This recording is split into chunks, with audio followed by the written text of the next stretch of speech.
Asap kebakaran hutan dan lahan menimbulkan masalah, mengganggu penerbangan dan berpotensi menimbulkan polemik antara dua negara, Indonesia dan juga Malaysia. Bagaimana kondisi asap saat ini? Untuk membahasnya telah hadir di studio Kepala BMKG Ibu Dwi Korita Karnawati. Selamat malam Ibu Dwi. Selamat malam Mbak. Kita membahas mengenai kondisi yang paling terbaru mengenai kebakaran hutan dan lahan dan juga asap yang ditimbulkan. Ini seperti apa dari pantauan BMKG?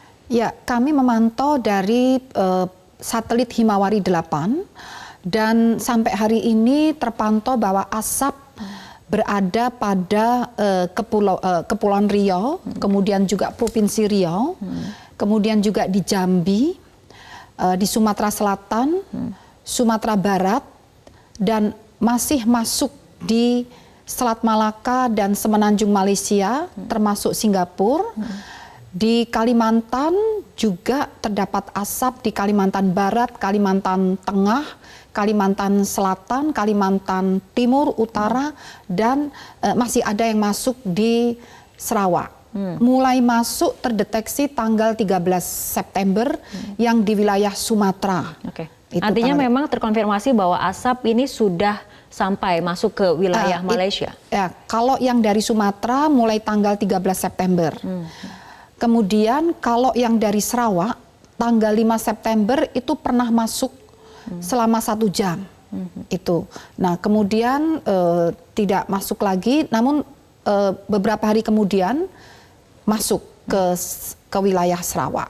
Tadi Bu Dwi telah menjelaskan mengenai ada beberapa provinsi atau wilayah yang kemudian masih terjadi asap ataupun kebakaran hutan dan lahan. Ini hotspot ataupun titik panasnya ini berapa banyak Bu yang masih tersebar saat ini? Yang saat ini masih tersebar sekitar 15.000 titik panas. Data ini akumulatif sampai tanggal 14 September. Untuk yang hari ini kami menghitungnya harus kita tunggu sampai nanti malam karena data akumulatif. Jadi sampai kemarin 14 September itu 15.000 titik sekitar itu. Saat ini pemerintah juga kan sedang berencana untuk melakukan modifikasi cuaca ataupun hujan buatan. Dari segi cuacanya sendiri, apakah ini memungkinkan mengenai adanya potensi awan hujan itu? Apakah kemudian sudah terlihat oleh BMKG?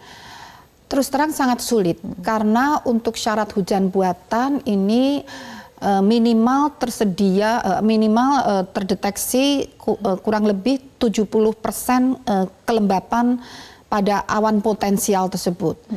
Nah, sejak bulan Juli kami sudah berupaya untuk melakukan hujan buatan, tetapi kondisi perawanan di wilayah Indonesia sejak bulan Juli itu relatif bersih, hampir tidak ada.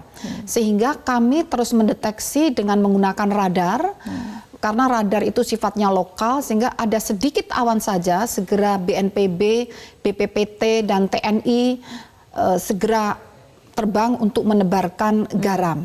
Mulai beberapa hari yang lalu ada beberapa wilayah yang berhasil diturunkan hujan. Tanggal 13 September itu berhasil diturunkan hujan di Pekanbaru pukul 23.00 sampai pukul 6.00 tanggal 14 Septembernya.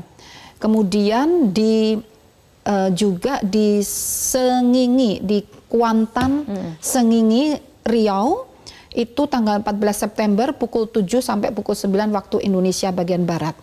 Hari ini sementara laporan belum berhasil. Jadi sudah terdeteksi awan, ternyata lenyap begitu pesawat sampai di sana. Sebetulnya prediksi dari BMKG mengenai curah hujan di bulan September dan di bulan Oktober ataupun sampai akhir tahun ini akan seperti apa, Bu Dwi? Tapi kita harus tahan dulu perbincangannya. Kita ikuti jeda berikut terlebih dahulu.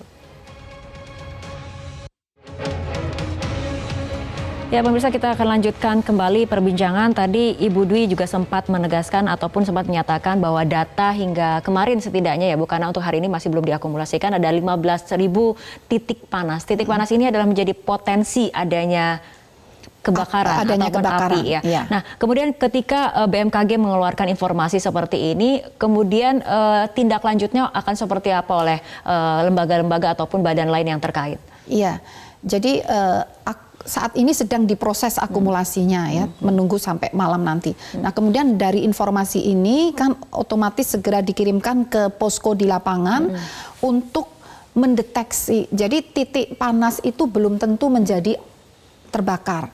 Hanya suhunya sudah siap untuk terbakar. Sehingga di lapangan posko ada BNPB, ada KLHK, Manggala Agni, itu akan melacak untuk siap-siap untuk memadamkan kalau sudah terbakar. Jadi belum tentu terbakar, dan juga dilakukan juga oleh KLHK dan BNPB pengeboman air dan sebagainya. Nah, persoalannya ternyata menurut penjelasan BNPB juga tidak mudah untuk memadamkan. Yang paling efektif adalah dengan hujan. Oke. Tapi di atas titik-titik panas ini bukan berarti ada potensi awan hujan itu seperti tidak, itu ya? Tidak. Jadi berbeda. Di atas titik panas itu jadi awan hujan itu tidak ada korelasinya dengan titik panas tadi. Awan hujan tergantung pada cuaca, yaitu kelembapan udara dan juga potensi penguapan uap air untuk membentuk perawanan di atas. Selain pada tanggal 13 September kemarin kemudian sudah terdeteksi adanya awan hujan dan dilakukan modifikasi cuaca, ini potensi awan hujan sendiri dari deteksi ataupun dari BMKG ini kemungkinan akan ada di daerah mana ataupun wilayah mana saja, Bu? Jadi memang kalau yang sudah potensi cukup misalnya mencapai 70%, itu antara lain justru di Kalimantan Utara, kemudian Aceh, Sumatera Utara. Tapi justru di wilayah yang sedang terbakar saat ini seperti di Palembang, Jambi, kemudian di Kalimantan Tengah, Kalimantan Selatan Barat, itu malah potensi terjadinya perawanan malah rendah. Kurang dari 70%, bahkan kurang dari 50%. Oke, baik. Selain kemudian kita sedang mengusahakan pemadaman karhutla di dalam negeri, ini mengenai asap yang tadi Ibu sendiri katakan sudah mulai masuk ke kawasan Malaysia ini. Koordinasi dari dalam negeri dan pihak Malaysia apakah juga ada diskusi ataupun terjalin?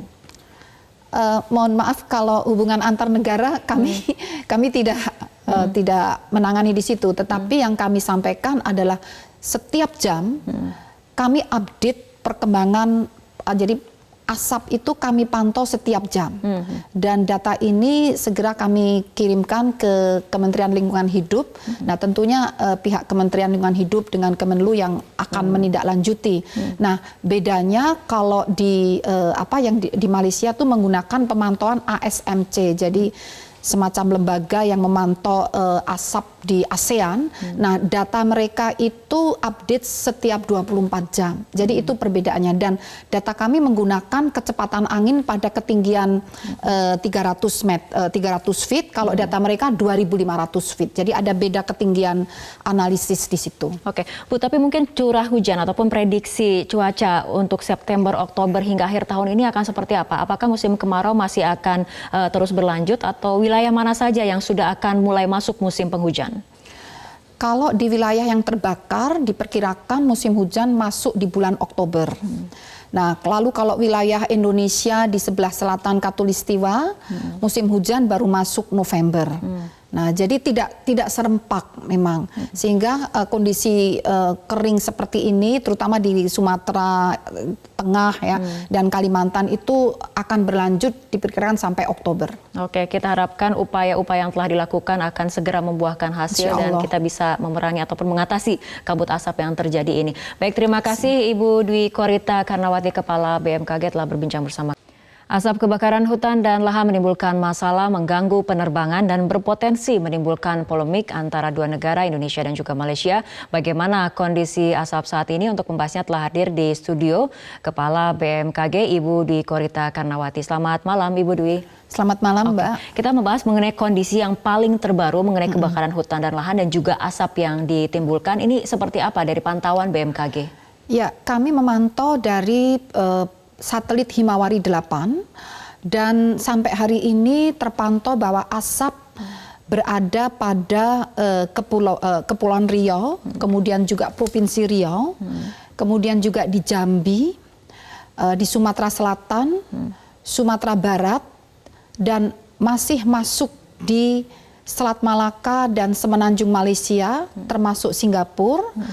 Di Kalimantan juga terdapat asap di Kalimantan Barat, Kalimantan Tengah, Kalimantan Selatan, Kalimantan Timur, Utara, dan masih ada yang masuk di Sarawak.